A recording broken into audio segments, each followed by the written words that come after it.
how to use Spotify Jam.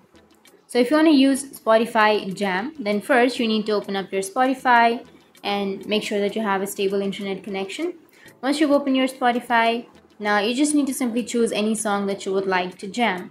So simply choose the song. Once you've chosen, now you need to go for the upper right, which has that three dots icon, and here you will have your options, right? So you just need to scroll down under the options, and here on the bottom you may have a jam option. So jam is the option which is recently updated by Spotify. So in some countries it might not be available. So in order to use the jam, you make sure that you are in that region or in that country where the Spotify jam is available. So in my region it's not available yet, but if you have the jam option right here, you just need to tap on jam and you can use the Spotify jam.